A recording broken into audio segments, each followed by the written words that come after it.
Hi, welcome everybody. Appreciate you listening to this month's webinar. What we're going to talk about this month is the single best way to reduce your identity theft risk. So identity theft is definitely something you need to be worried about. It's really something that can affect a lot of different people. Right now, they're estimated that close to 15 million people are affected every year by identity theft. And the total loss of this identity theft reaches about $50 billion annually. So this is definitely something to take note of, especially with the recent Target breach with their credit cards. And just to give you kind of an idea, what is the real risk to you as an individual? So it really depends on what was compromised. If it's your credit card, the good news there is the most that you'll be on the hook for is $50. That's if you inform the credit card company within 50 days. So if you see a fraudulent charge on your next month's statement, you can call them up. Even if there's several charges, the most you're going to be responsible for is $50. Now, if you don't let them know sooner than the 50-day limit, they could try to make you responsible for all of it. So it is another good reason to make sure you're checking your credit card statements and bank statements and everything like that. Then you have, of course, your bank, your checking account, things along those lines. So if you have a forged check, technically the bank is on the hook for that. They're responsible if they're informed in a timely manner. So, banks are supposed to have security measures in place to ensure that nobody's doing any kind of forged checks, any kind of activity like that. So the regulators have put the banks as responsible there, but you do, again, have to inform them in a timely manner. I'm not sure exactly what timely manner means, but probably as soon as you could find out. So probably after a month, if you see your bank statement and you see a check in there that you did not write, that's probably when you want to do it. I didn't see any definitive number, so maybe it could be 90 days, maybe a year, who knows. Debit cards are actually one of the areas that you can really get hit pretty hard with. This is why I typically don't recommend people use debit cards. So you're on the hook for $50 if you inform the debit card company in the first 2 days. Then if you don't do it within the next 56 days, you're on the hook for $500. If you don't catch this for 60 days or more, you're on the hook for the entire amount. So you really have to watch your bank statements if you're using a debit card. You have to be sure almost immediately if somebody's using your card without your authorization. And you might think, oh, well, I'll figure that out if I try to use my debit card and somebody has, zeroed out my checking account by using it. Crooks are pretty smart. They're not going to do a transaction that would basically wipe out your entire banking account. They usually do $100, $200, $300. That way, it might actually go unnoticed on your part, and then they'll just keep hitting you every so often. And once they see that they have you for a few months without you noticing, then they'll try for the big money. So you really do have to think twice if you're going to be using a debit card, in my opinion. So what are some of the options you have to protect against identity theft? Well, the first one that's out there a lot are these credit monitoring services. There's a lot of them there. You can get those typically through the 3 credit agencies, Experian, TransUnion, and Equifax. There are other services out there. You might have seen those annoying commercials with the guys at freecreditreport.com, those where they're always singing. They also are a credit monitoring service. Now, certainly this is a good thing to have. You will get notice if somebody's trying to make a big change in your credit report by taking out credit, trying to open up new accounts, things along those lines. But the problem with them is they only alert you after the fact. So if somebody does take out a credit card in your name, you might not find out for a week to a month later, and by then they may have charged up an enormous amount of money, or they may have opened up several accounts in your name. So credit monitoring service is better than nothing, but I do think there's a lot better options out there. Another one that you see quite a bit is LifeLock. They've done a very good job of advertising, and I think most people are probably familiar a little bit with their product. Without a doubt, they're the best known service out there for protecting your identity. And what they basically do is they create a fraud alert on your credit profile. So a fraud alert, what that does, we'll explain a little bit more in a few minutes, but you have to do that every 90 days. So you put a fraud alert on there, and if an agency, if a bank, if a credit card company is going to try to issue debt in your name, they're going to look at your credit report and see there's a fraud alert on there. So that tells them, hey, you need to take a little bit of an extra precaution to ensure the person you're dealing with is in fact the person that you think you're dealing with. So it does raise the effect a little bit. It doesn't stop you from getting credit. So even with LifeLock, you can have somebody take out fraudulent credit in your name, but any reputable credit card company, bank, lending institution should stop that. Other things LifeLock does is they take you off all those pre-approved credit authorizations and off junk mail lists. Now you can do those basically by yourself. You can get off the do not call list. There's ways the government has set up so you can get off the junk mail list. I guess that's more of a convenience than anything else. It's not necessarily a critical service that they're providing. The other thing that they do is they do provide $1 million of coverage, insurance coverage, for you to clean up your credit. So that certainly is nice if you are in a situation where your credit has been breached, if your identity has been breached. The out-of-pocket won't be as bad. You still have a lot of time that you'll have to spend, but at least you won't have a total out-of-pocket expense. What I recommend is basically doing these things yourself. There are self-help options. The first one is fraud alert, and like I mentioned, this is what LifeLock does. So a fraud alert is good for 90 days. Again, what you're going to get there is something on your credit report so that when a bank goes in and they look at your credit report, it'll see, hey, there's a fraud alert. You need to ensure that the person sitting in front of you is in fact the person you think you're dealing with. So they're going to take extra steps to make sure the address is correct, make sure your Social Security is correct, make sure you've got an ID. It just tells them to tighten up a little bit on their credit. But again, you can still get credit. If you put a fraud alert on your credit and you go into a bank and you want to get a credit card, you should still be able to get that credit card. It shouldn't be a problem. The bank may have to take a couple extra steps, but in the end, it is a little bit higher level of protection. The only bad thing about doing this yourself, and I guess where the LifeLock comes in handy, is it's only good for 90 days, so every 90 days. So every 3 months you have to go in and set up that fraud alert again on your own. Most people aren't going to do that. The better option, the best option out there, is something called a credit freeze. So the fraud alert, you can still get credit. It just requires the lender to take a few extra steps to ensure identity theft isn't taking place. The freeze, what that does is it basically blanks out your credit history, your credit report, to any possible lenders. So if a credit card company or a bank is going to issue debt to somebody in your name, they go to look at your credit report and they're not going to get anything. They're not going to be able to see anything. That's going to basically tell them that there's a freeze on your account. So any reputable lender is not going to give out any credit in your name when you have a freeze.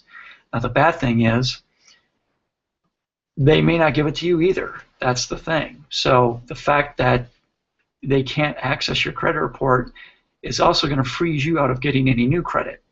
So this is certainly a good option if you're not planning on opening up any new credit cards, if you're not going to refi your mortgage, if you're not going to take out a new mortgage, if you're not going to buy a new car with debt.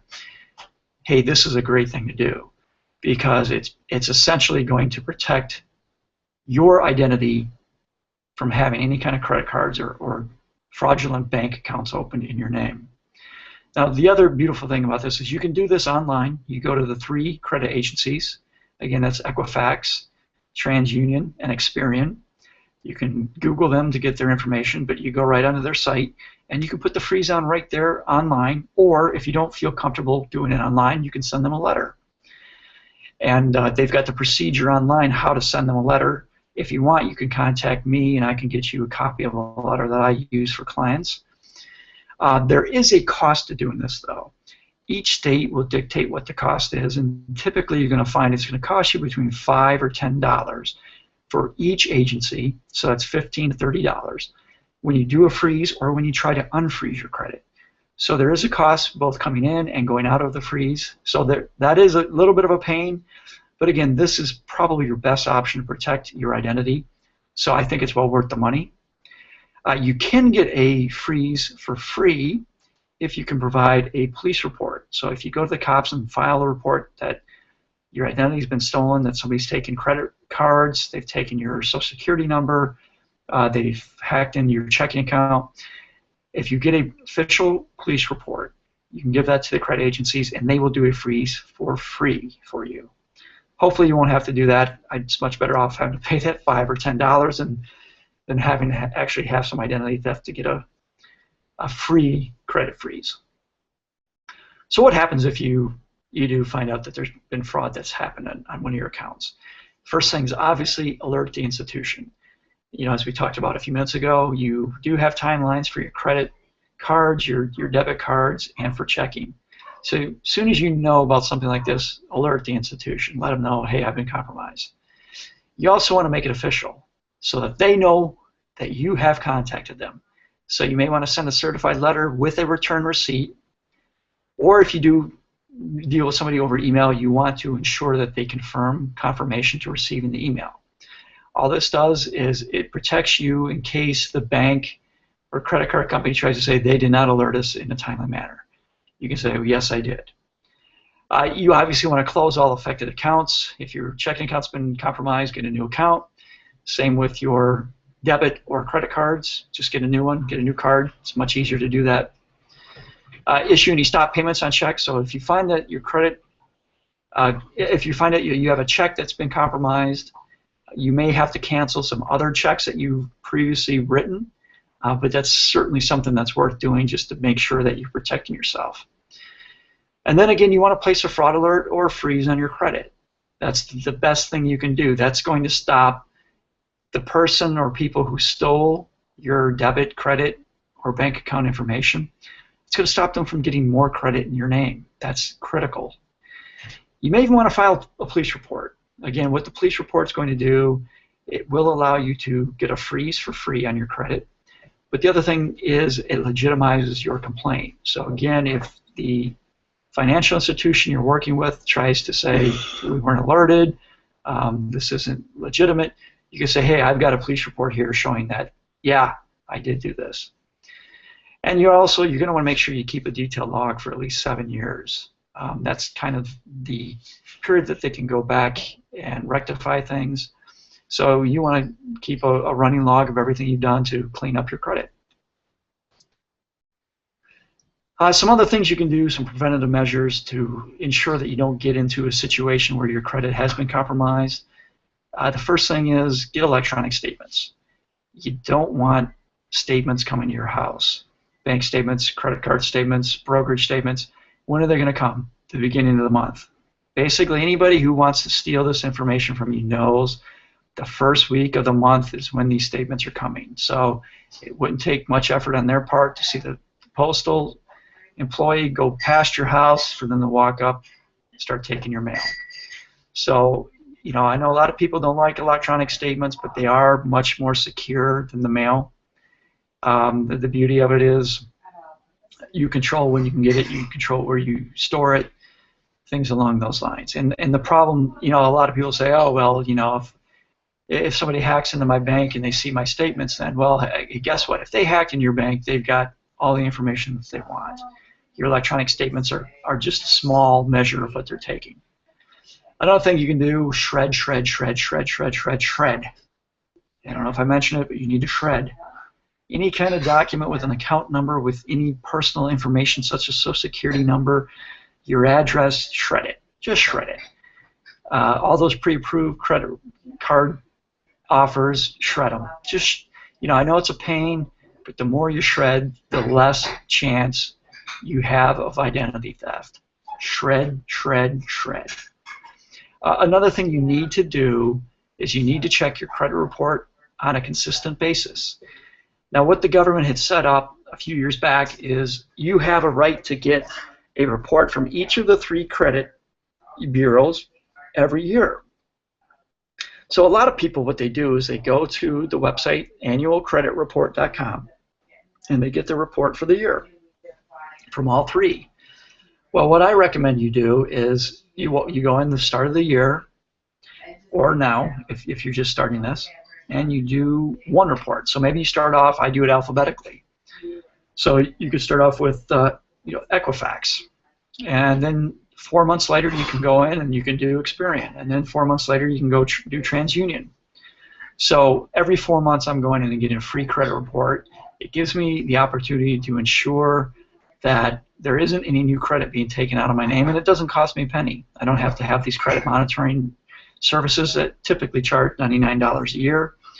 I'm taking advantage of the free credit reports, and I'm breaking it out so that I know that over the year I'm getting a new report every 4 months. Another thing, I mentioned it already, don't use debit cards. I think there's too much of a chance you're going to be held on the hook for expenses that you otherwise wouldn't be incurring if you use a credit card. I know a lot of people are dead set against credit, but the thing is, if you pay off your credit card at the end of the month, it's just the same. It's basically the same procedure as using a debit card. In fact, it's a little bit better because you're floating your money for 30 days. That means when you do a debit card transaction, that day it's taken out of your bank account. When you use a credit card, you don't have to pay for that for another 30 days. So typically you have 30 days where you can earn interest. Of course, the banks aren't paying any interest, so it's really not that big of a thing. But ultimately, you're only responsible for $50 on your credit card for fraudulent use, so just use your credit card. Obviously, another thing, never, ever give out your Social Security number to someone you did not contact first. So if you get a call, or if you get a letter, or if you get an email, and that person contacted you first, even if they seem like they're coming from a legitimate organization, do not give out your Social Security number. Even if it's from the IRS or another government institution, or you think it is, from your bank, anything like that. The problem is they can mask this so you think you're dealing with a government agency or your bank, and you're not. Another little thing that you might want to do on credit cards and debit cards, you put, you have to sign the back of it, but also put please check ID. Sometimes the stores you go to are going to see that and they're going to ask to see your ID, and it's just another measure to ensure that you're not going to be taken advantage of and suffer any kind of identity theft. So that's basically it. Just some quick tips, things to do. Again, what I would do is I would look to freeze your credit if you're not planning on taking any credit out in the near term. If you are planning to take out credit near term, put a fraud alert on your credit report. That's only good for 90 days, but at least it's something. And then, of course, take some other things, get some electronic statements, make sure you shred everything, check your credit report, and never, ever give out your Social Security number. So if this information is helpful, you can sign up for my monthly newsletter, either at my website, picketfencefinancial.com, or my blog, savingyouFromWallStreet.com. We put these out every month, and I hope you found it useful. Take care.